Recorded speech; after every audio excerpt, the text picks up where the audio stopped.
Vancouver, ramdam ang yakap ng komunidad sa paglikha ng Special Edition Bandits Filipino Heritage Month jersey.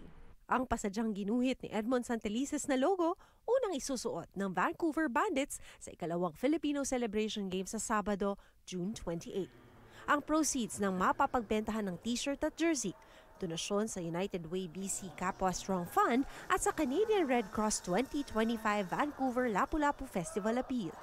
Exclusive ito sa Ato Basketball Merchants Langley. Ang disenyo ng jersey, hango sa mga marka o tradisyonal na tattoo ni Lapu-Lapu. Like some of my friends who went to Philippines, they're like, oh, I got this tattoo from this famous lady. And I was like, wow, that's very cool. And I thought to myself, like, I always wanted something meaningful. Sumubok mang mag-engineering, tila pagiging designer raw ang calling niya. Kaya nang mabigyang oportunidad na magdisenyo ng logo para sa Vancouver Bandits basketball team. It's just kind of shock and like, wow, I'm like, okay, this is something big because like, it's something that I have to do research on and like, because I was born in the Philippines, but I was never kind of exposed to learning about it. The initial idea was to have incorporate barong, which is our kind of like our fashion wear and all this stuff. But I thought to myself, like, I wanted to do a little bit something different. I want to dig deeper, basically, because like fashion itself, it changes over time. Sa kanyang disenyo, kita ang mga elemento ng Luzon, Visayas at Mindanao.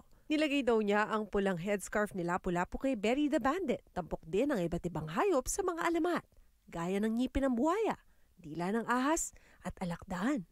Meron din vinta at ang araw mula sa bandila. There's a lot going on, but each drawing has something to do with something. Even the marking on the face, it's supposed to be a whisker for the fox, but I want it to be like a marking of a warrior. Sa press release ayon kay Dylan Colar, president ng Vancouver Bandits team, malaki raw ang kontribusyon ng mga Pinoy sa lipunan. Alay raw ang disenyo sa passion, pride at pagmamahal ng mga Pinoy sa laro. Itatapok din sa laro ang Filipino buffet at pre-game dance performances ng Philcast of BC at ni R&B Mikey Jose.